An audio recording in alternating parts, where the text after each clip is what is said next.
Here we are. We're back. Welcome, everybody, to the Mass Effect Lorecast. I hope, are we getting to the end of this corporate Krogan war thing? I thought we were almost there last week. Now we're back.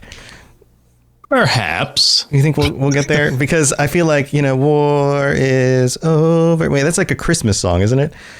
If you want it, war is over. La, la, la, la. That's... I'll be home for Christmas. There you go, Christmas and war. Be home for Christmas. That's a very low note that I just sang right there. It's about as low. Yeah, congrats on that. As low as my voice can go. My testicles also just dropped. All right, so we're back, and we're talking more about the Corporatist war. Do you want to give us a quick little recap for anybody who happens to be tuning in, who just didn't check out the 4 other episodes we've done about this topic? Yeah, I don't know why you'd start on part 5, but if you did, we're here for you. Here's the recap. So there is this highly suspicious death of this high-ranking general in the Sonax Industries military, and then it's reported after his death that reporters have obtained this so-called suicide note in which he blames himself for failing to capture Krogan, who set up that explosion that took out the Sonax command ship Excelsior.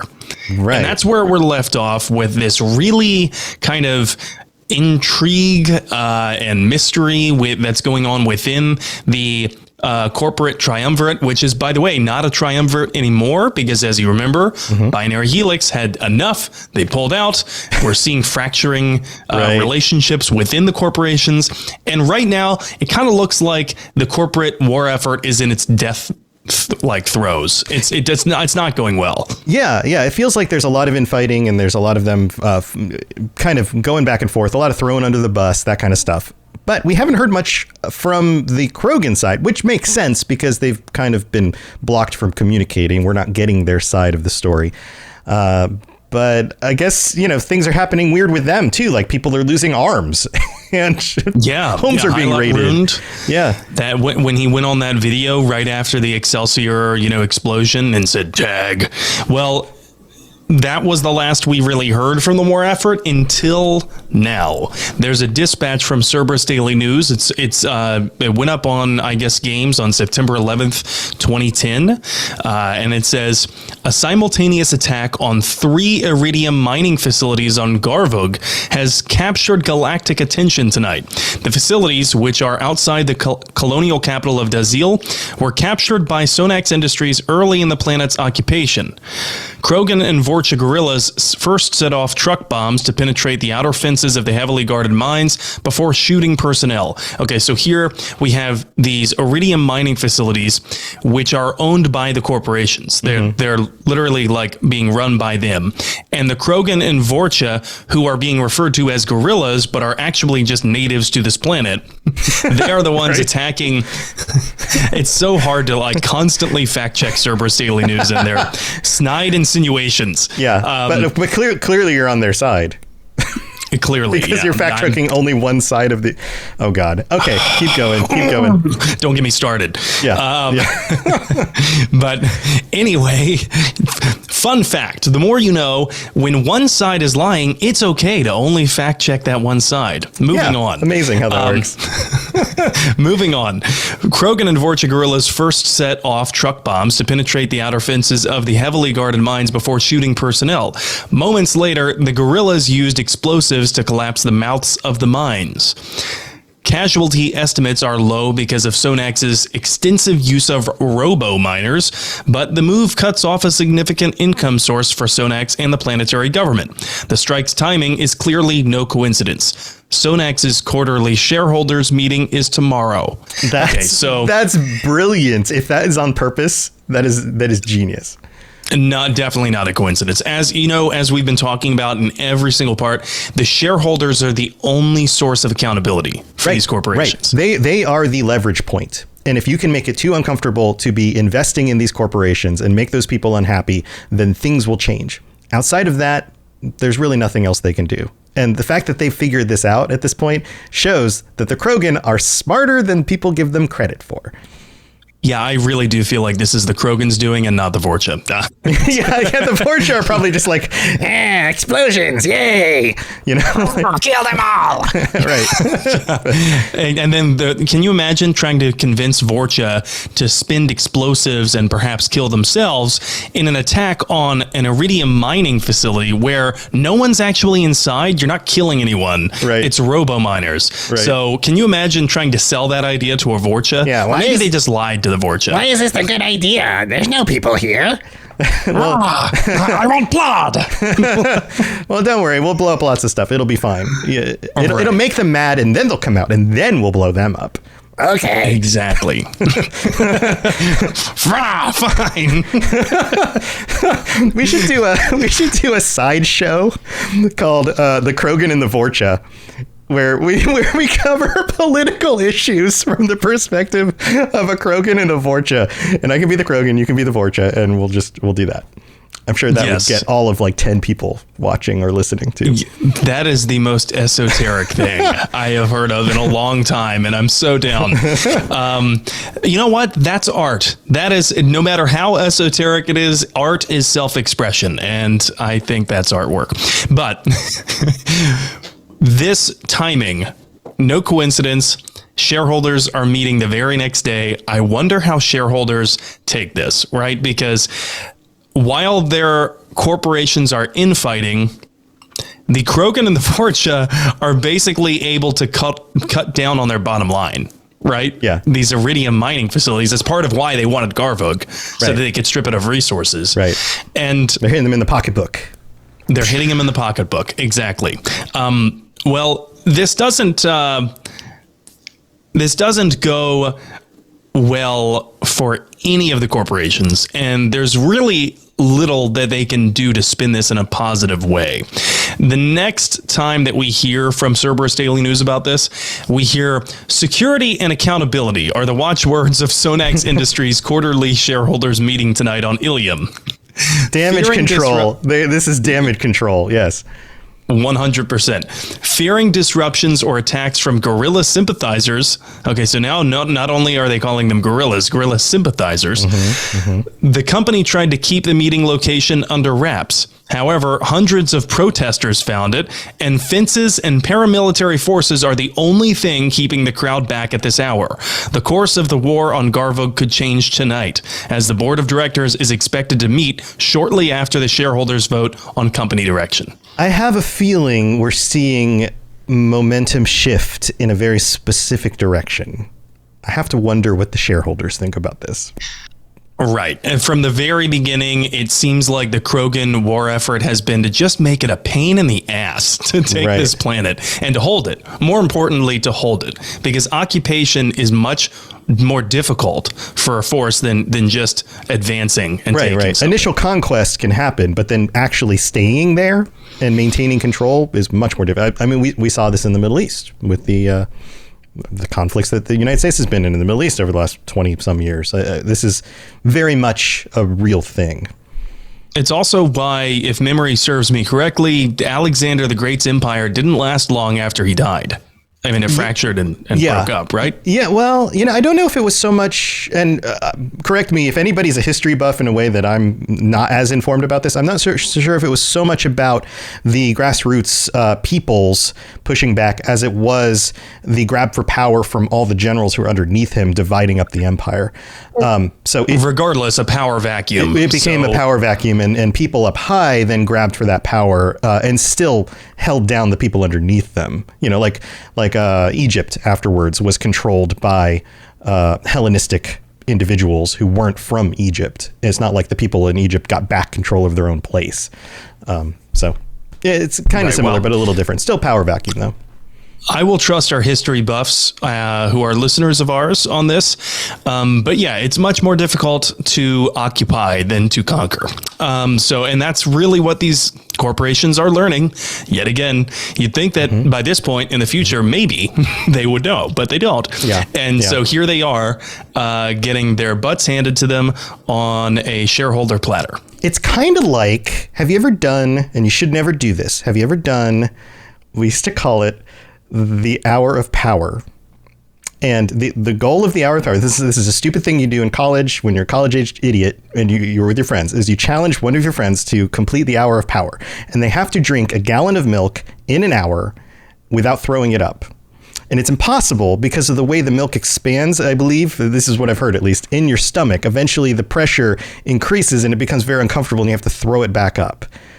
It's not healthy for you, but the analogy here is it's easier to get the milk in than it is to keep it in, just like forces in a conflict like this.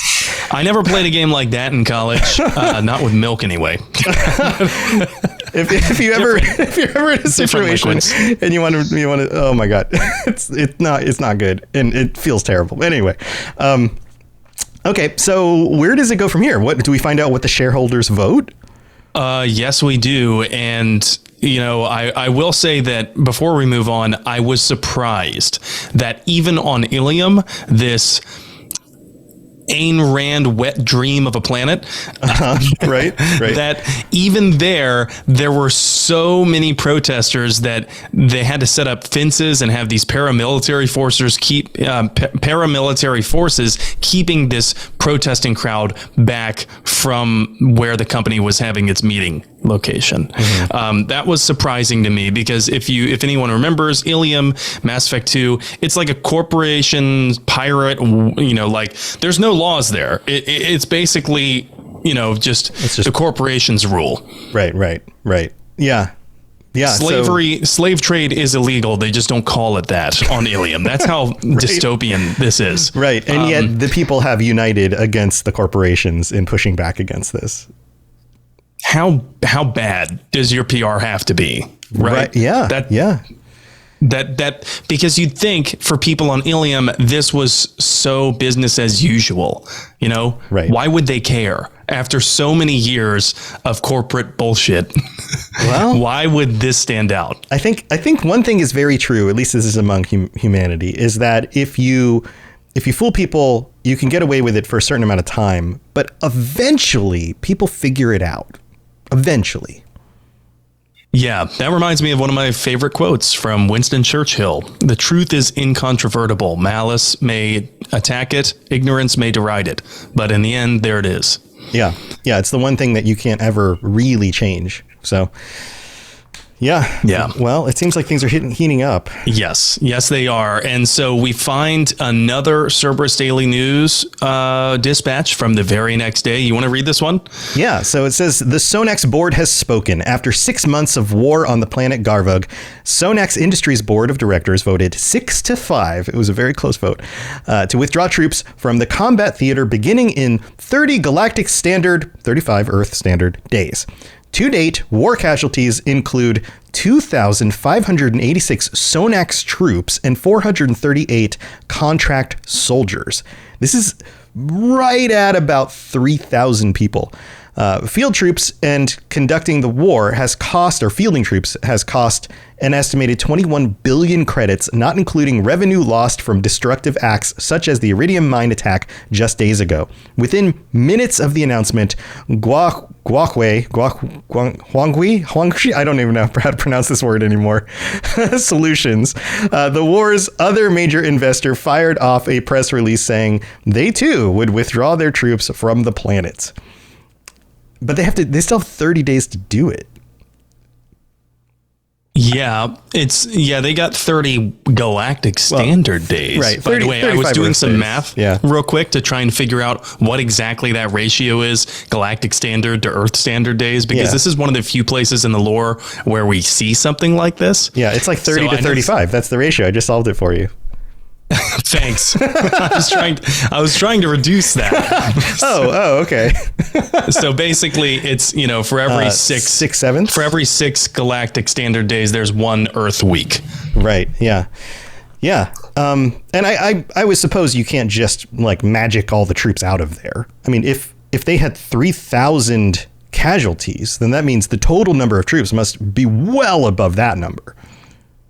Yeah, this we have to also keep in mind. This is what Sonax is willing to disclose, or what journalists have been able to find through secret corporate documents. Yeah, that's the other thing that's so interesting about this one, is that this post seems to be more transparent than a lot of the other things that we're getting. We're getting actual numbers, and the numbers feel like real numbers because they're not rounded. It feels like somebody is either feeding those numbers directly to somebody, or somebody actually did the work to figure out what those numbers actually are. It could also be a half-truth. Yeah, that's true. That says it could very well be a half-truth. They could have lost that many at a certain point in time, but that's not the most recent count. I wouldn't be surprised if in situations like this, you also have people who leave these kinds of companies and because they're like, I'm not going to be a part of this debacle, and they leave and they go other places. And then maybe anonymously or not, they reveal information from the inside that they feel like should be public because people need to know what's really going on. You have people who feel that moral imperative to be like, okay, here's the truth. And they'll talk to a reporter. And I mean, heck, you're a reporter. I'm sure you've dealt with sources who do these kinds of things and help try to reveal what's actually going on. Yeah, I don't know. I mean, how much of a moral compass do you have to have if you went to this planet in the first place? You understood it was for the corporation's profit, and you were okay killing the natives. Yeah, but maybe not the soldiers. But I mean, think about it. Every corporation like this has somebody who's working in accounting or HR or marketing or whatever, right? And those people aren't on the ground. They're not making decisions about how this company actually does their business. They're just in their office every day working on whatever is the next thing they need to work on because they're just doing logistics for the company being a company, right? And I'm sure there are a lot of those people. Yeah, I'm sure there's a lot of those people who are privy. Like if you're doing accounting, you're going to know the number of troops and how much they charge for each troop and all of these kinds of things. And then you could reveal that information and never be for those events. In fact, if this is the first time one of those companies have done something this drastic, you may have even been happy with your job and thought the company was a good company to work for. And then they go pull something like this and you go, okay, things are changed. What happened? Management has made a different decision, or different management came in and is now driving the company in a direction that I don't agree with. Harold in accounts payable has had enough. Yeah, and it could happen. He's worked here for 25 years. He thought he was going to retire here, so he's heartbroken to leave, but he's even more heartbroken to see what Sonax Industries has become. Yeah, and he was hoping he could have lunch again with that one, the other person that he works with. That's kind of cute that he never had the balls to ask out. Poor guy. Yeah. Yep. Well, poor Harold. Anyway, 21 billion credits, right? That's a lot of money. That is so much money. Yeah, I don't even have any billion credits. I have like 2. You have 2 billion credits? No, I have 2. Oh, just 2 credits. 2. Yeah.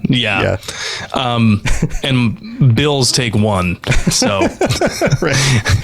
But this is, and I find it interesting. This report here also says that 21 billion credits of the war cost, that doesn't include the revenue loss from the iridium mine attacks. I'm imagining it doesn't include the revenue lost from losing their command ship. Right. Excelsior. Yeah, the unintended expenses, we could call those. the incidentals. If you will. Right. Okay, so where does this go next? Because it feels like we're getting to the end of the corporate people being in the situation. This is going to just go smoothly from here on out, right?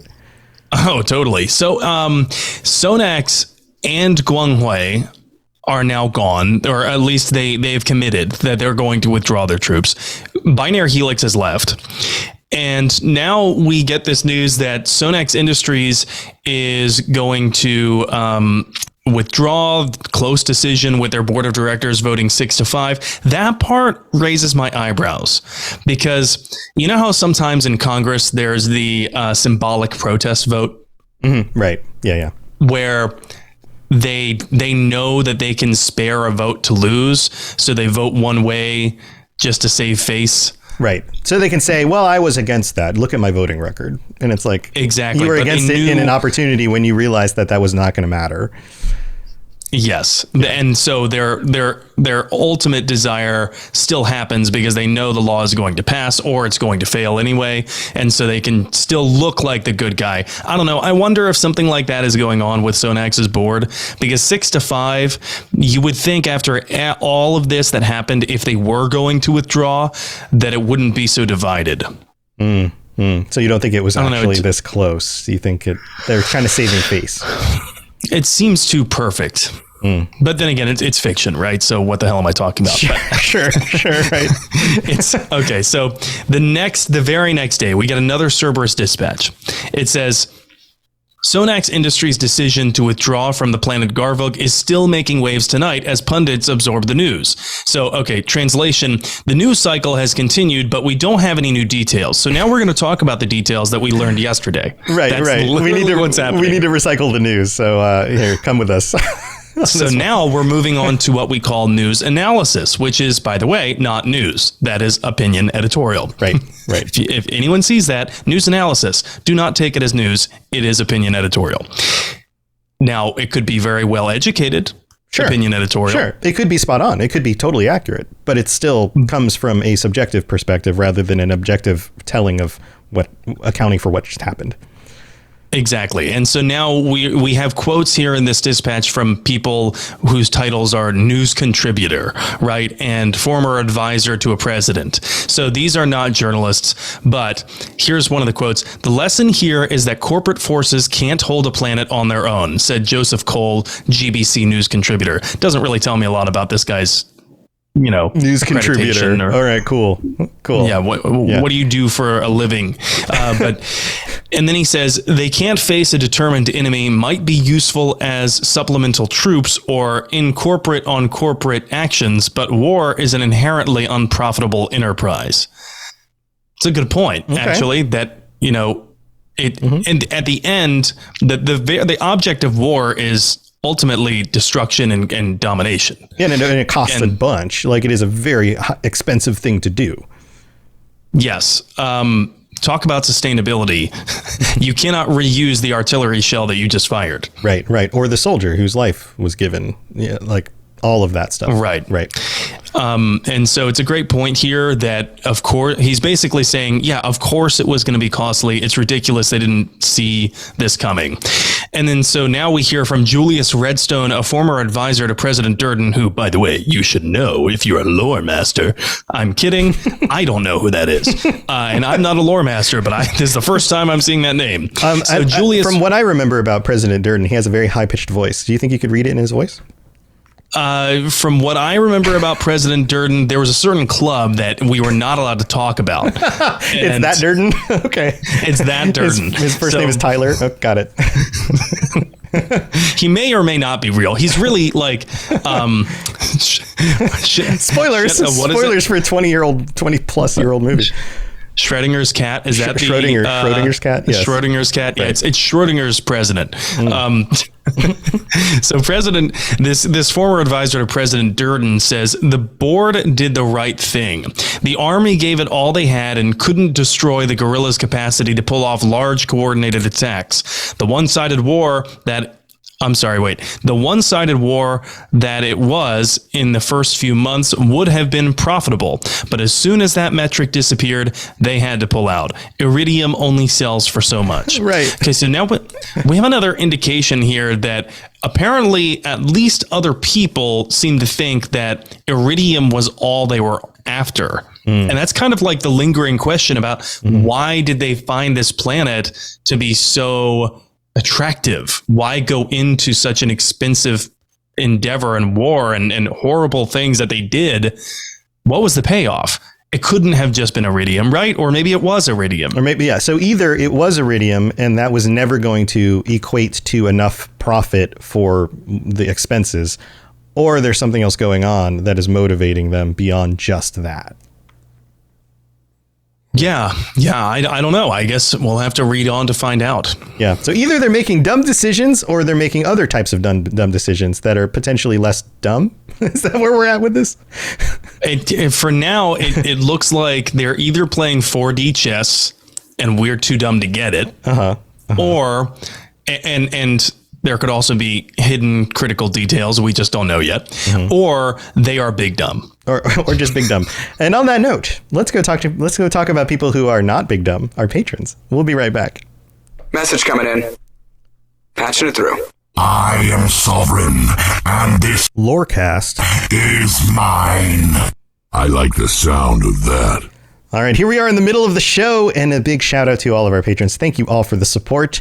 We have to shout out also our Shepherd tier patrons, Draco, Edboy, Kira C, Lieutenant Ticino, Retrobot, Superfly, and William. Thank you so much for the support, and to all 72 of our current patrons, thanks for being here. If you are interested in joining us on the Patreon, you can sign up for free. That way you can get little notifications if things are going different with our schedule or anything like that. But then, if you decide to support us, you can get ad-free episodes and stickers or t-shirts or joining us for patron chats. And we've got a patron chat coming up in 2 weeks on the 27th. So you still have time to sign up if you'd like to join us for that and throw out some ideas. We all get together on the Discord every month and come up with different ideas, and everybody votes. So if there's something that you specifically wanted to join us and talk about, there's still time to set that up.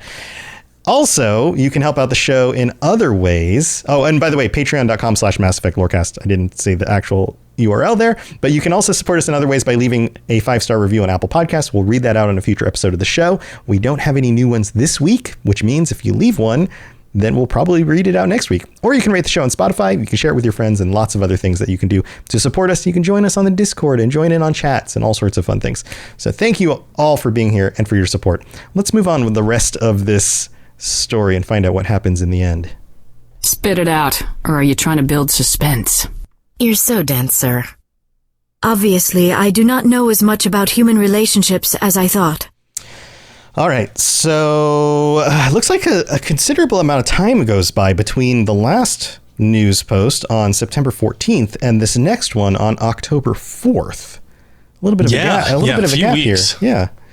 So it seems like, you remember they said that they were going to withdraw with like 30 standard galactic days. So we're not quite there yet. So apparently the forces are still there, but we get this news update that just when it seemed the worst might be over for Sonax Industries, this dispatch says rumors are flying that their supreme commander, Lyra Spate, has floated her resume across the extranet. She's looking for a new job.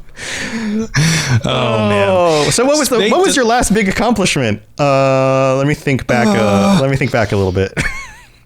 Don't say killing aliens. Don't say killing aliens. Don't say killing aliens.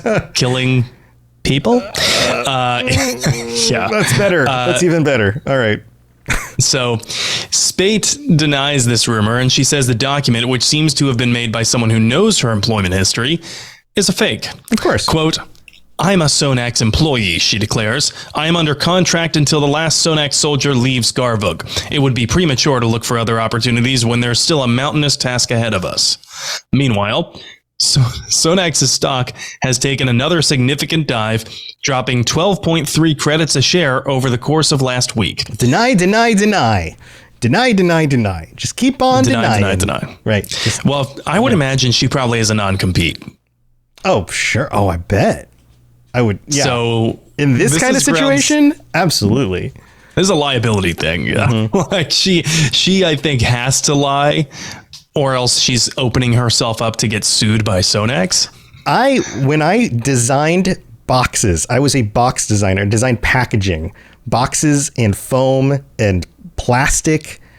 When I went through a situation where my company and another company merged together, and then they got rid of everybody on our side of the company who did any of the stuff that I did, I had a non-compete, and I was a nobody compared to like the higher ups in this company who were also being let go. I would imagine absolutely somebody like she does. That's a really good point. Yeah. So this is, I mean, for her, an interesting situation because she's probably watching her company fail and she's legally not allowed to leave. But if she does leave, depending on where she goes in the galaxy, maybe it doesn't matter. I don't know. I'm not up to date with Milky Way labor laws. That's a good question. Like the other thing is like if somebody in my position leaves and goes and works for another packaging company, that's the only thing that my actual set of skills could transfer to would be other packaging companies. But somebody who's the CEO of a big company, those skills are transferable to any other industry. if you can run a large corporation, you can run any large corporation and then just learn more about it from the people underneath you. You're still making business decisions. And it may not be the best thing, but you see this all the time. CEOs moving from one industry to another simply because they're just good at their jobs. I'm not saying she's good at her job, but my question here is then, how do you have a non-compete in that situation? Do you just say, well, now you can't do any other job? It's super weird because, well, first, she's not a CEO. Technically, she's a supreme commander of their armed forces. So it's so bizarre to think about a non-compete with a military commander. Yeah, that is weird. That is super weird.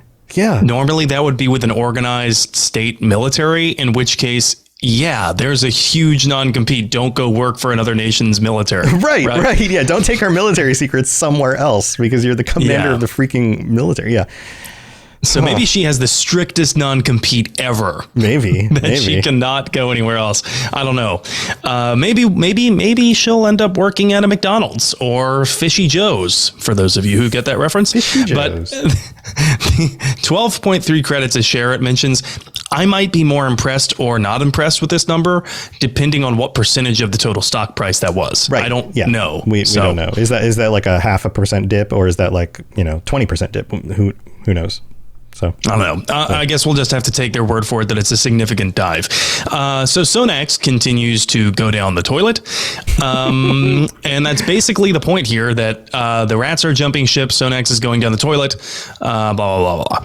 So the next time that we get an update, 5 days later, it says Krogan and Vorcha crowds danced in the streets and fired weapons as starships took home the first of the corporate soldiers who had occupied the planet Garvug since an aborted coup 7 months ago. Real quick, 15 days later. This is the 19th from the 4th. So we're now at the 30 days.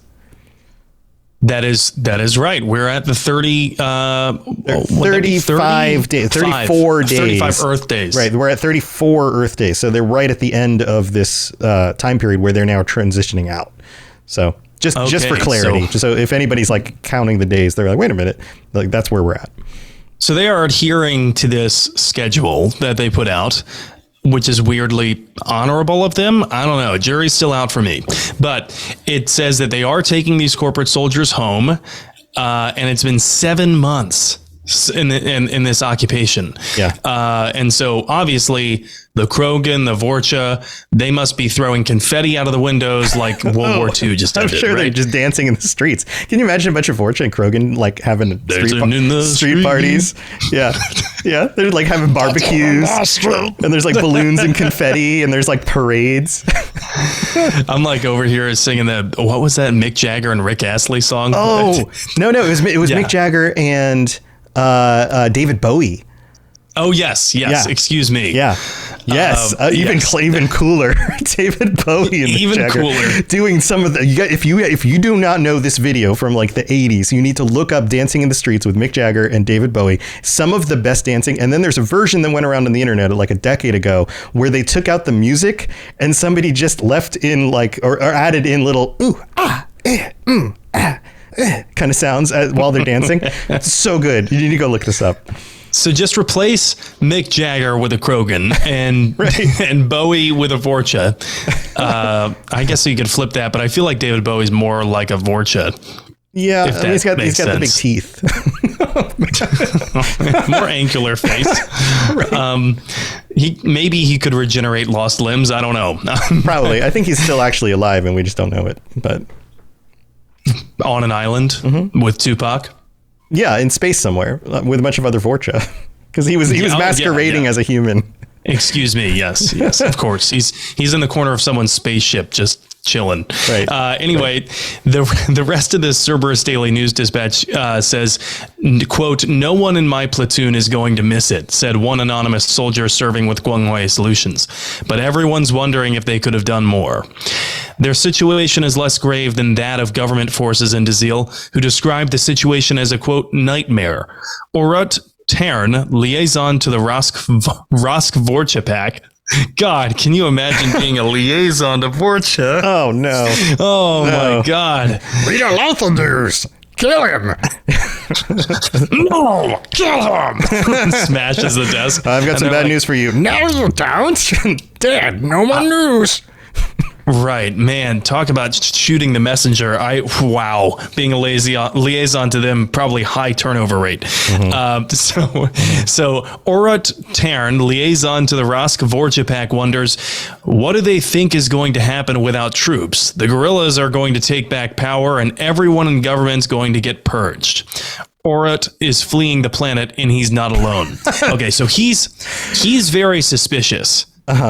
And it says Starways Space Travel says all flights leaving Garvug are booked solid for the next 6 weeks. Right. Now, how did this guy get out? Yeah.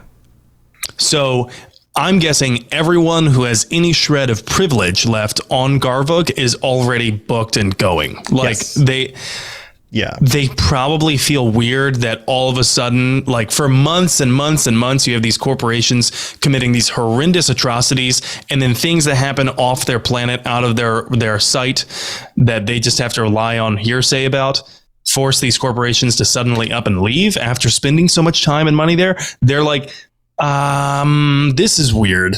I'm just going to go and maybe go on a long vacation, chill, and if things are fine in like a month, I'll come back. But you know what I mean? Yeah. It sounds like things are going real bad. Maybe we just leave it there. Yeah. So I don't know, unless I'm misinterpreting this liaison thing, but it sounds like he's a Krogan, and he said the guerrillas are going to take back power and everyone in government is going to get purged. Is he anticipating that there's also a fracturing of political power within the Krogan and Vorcha? That's a good question. I wonder if there are some people among the Krogan or Vorcha who sided with the Corporatists, and they're now scared for their safety because they probably don't even have places on these ships. They didn't come from off-world. They were not hired mercenaries. They're people who were originally from there, who live there. They've got nowhere else to go. But they know that like their time is up, that people are going to be upset with them. Maybe did we miss something in one of these parts? Because now I'm thinking about this more and I'm thinking, is this why they've been referred to as guerrillas? Because the government forces for the Krogan and Vorcha are a different entity than the guerrillas were? Maybe this is a shell government system that was put in place by the corporations when they took over. So maybe there was an attempt for them to put other Krogan in power who were on their side, who they could buy off. And so those are the government forces. Those are, you get what I'm saying? There was the failed coup attempt at the very beginning of this. So I don't know. I feel like, unless I really missed something, but we've been reading this pretty thoroughly, it feels like there is a fracture between the Krogan state forces and these guerrillas, these so-called guerrillas. But regardless, there's a power vacuum. And Orut Tern here is scared of what's going to happen in said vacuum. And apparently, a lot of other people are too. Yeah. All right. So almost another month goes by. The next one is November 13th. What happens with you? Should I read this one? Yeah, go ahead. So it says, once again, fighting returned to the Terminus Systems world of Garvug, but this battle was brief and pointed. Guerrilla gunmen overtook government buildings throughout the capital of Dazil, meeting minimum resistance. In a televised speech from the former Sonax headquarters, clan chieftain and guerrilla leader Hyla Rund announced martial law until the government takeover was complete. After this year of bloodshed and uncertainty, this is a quote, after this year of bloodshed and uncertainty, our home stands strong, he said. Garvug has brought down the tyrants and bloodsuckers of the galaxy. Our task now is to rebuild on the ashes of our enemies and take this colony to a victorious future. Okay, now I'm convinced that your take was correct, that the government, the quote unquote government, was actually referring to like colonial patsies, right, for the corporations. Placeholders. Because Hyla Rund, he was the clan chief and like the bigwig from the very beginning of this, who's a native to the planet. So the fact that they're referring to him as a guerrilla leader, their own Cerberus Daily News corporate spin on this has confused even me, and I've been following this. So we were close. We were close, and the fact that they were guerrillas was in part because they got outed and isolated from the rest of the government structure, which was basically taken from them. But also, they were the ones who should have been in power. At no point was Hyla Rune supposed to not be their leader anymore. That wasn't decided by the people. That was imposed by the invaders. So there's no authority in that, really. So it's a mix. It's a mix of messaging. So Hyla Rune has now taken over the Sonax headquarters. And I'm thinking this is how Cerberus Daily News was referring to the corporate forces there as the government. Right.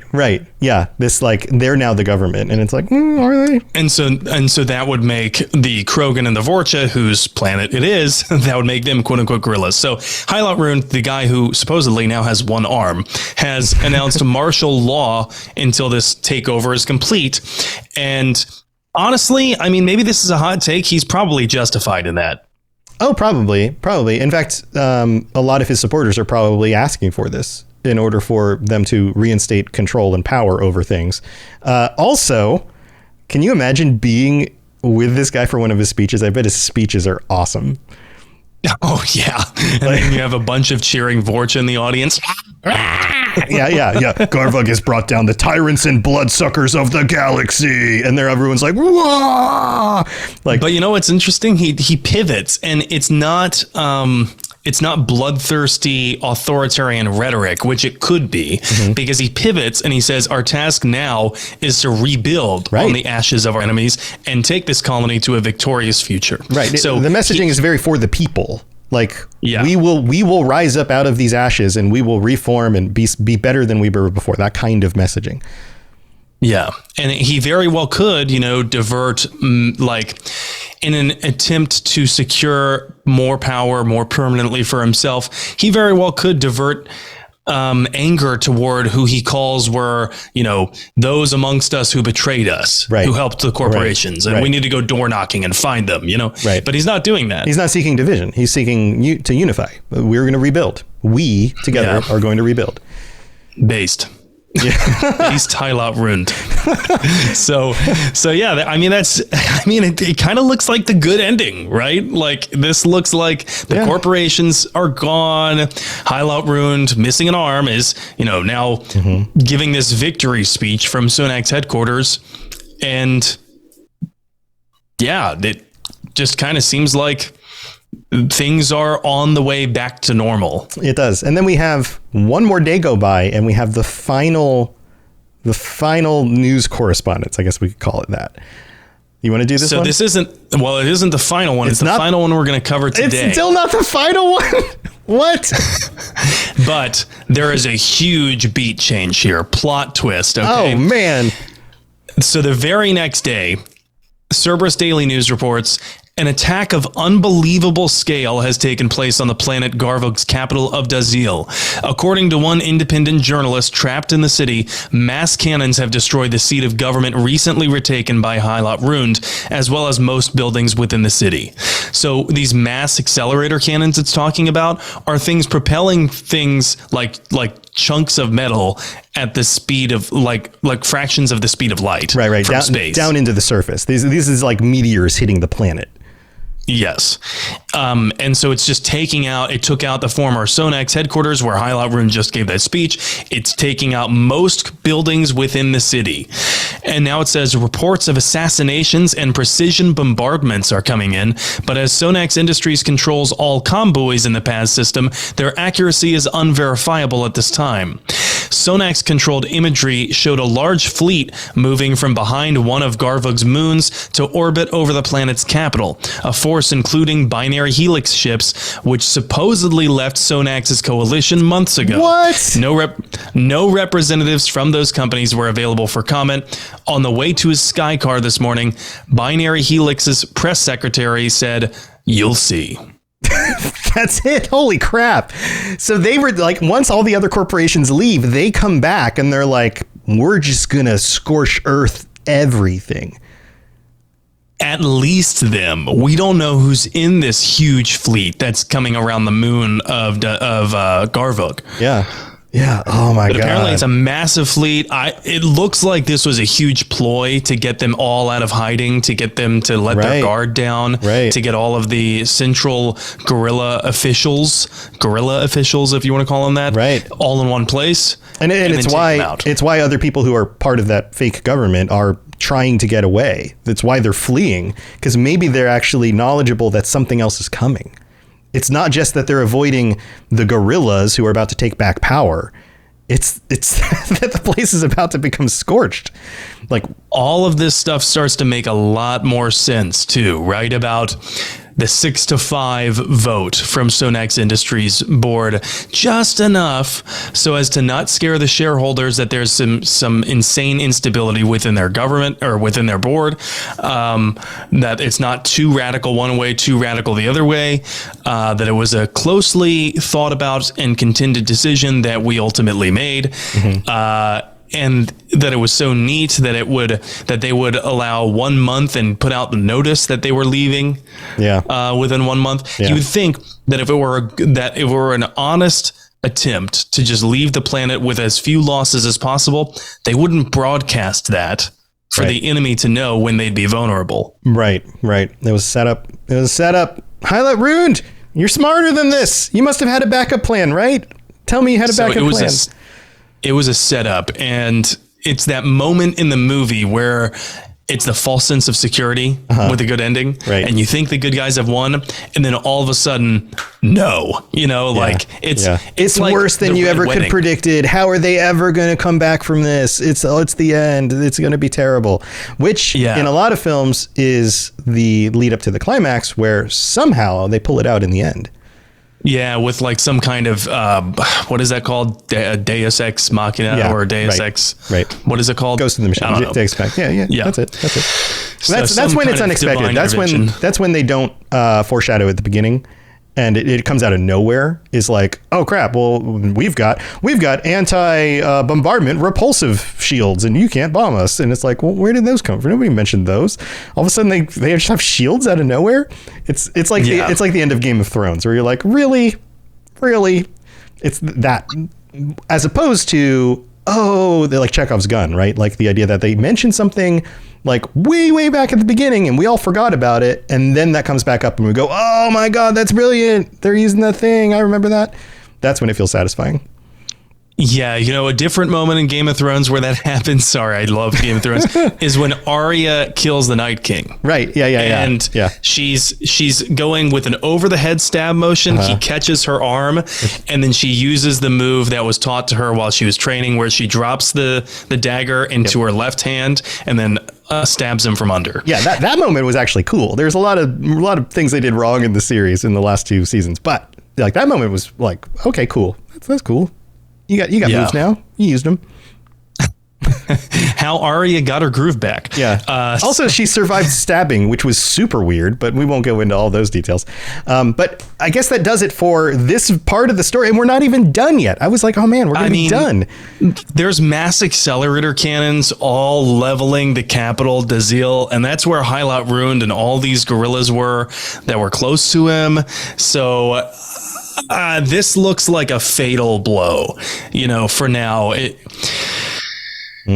Man, it just feels like the Red Wedding in Game of Thrones. It does. It really feels like all is lost for them.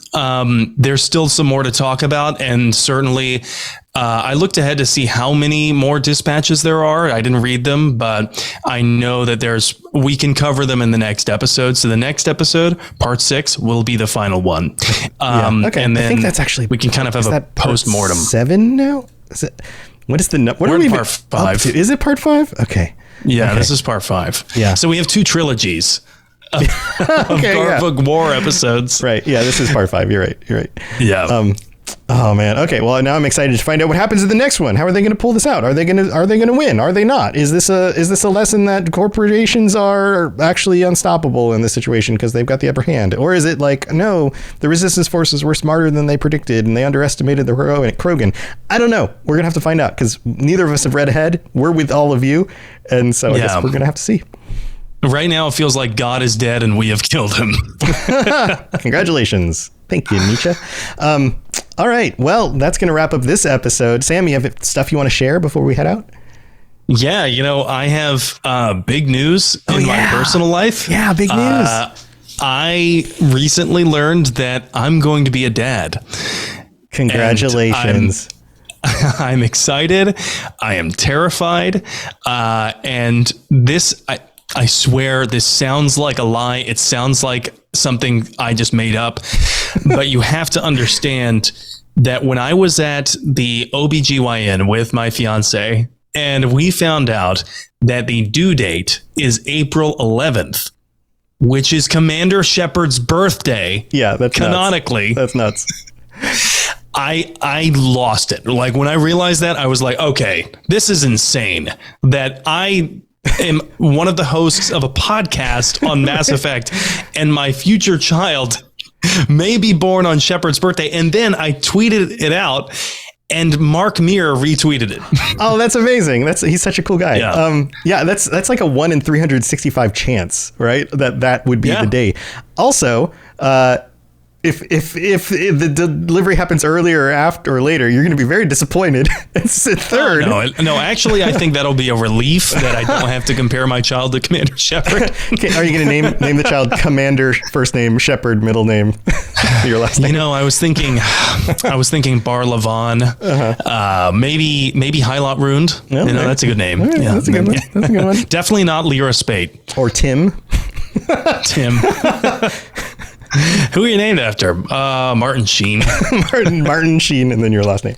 That's amazing. No, that's amazing. So also, wait, does that? Very excited. How does that? What is Commander Shepard's birth year? It's in the future. 2154, I think. Okay. All right. I mean, there's not really a chance that your child will be Commander Shepard and then the Mass Effect future actually happens.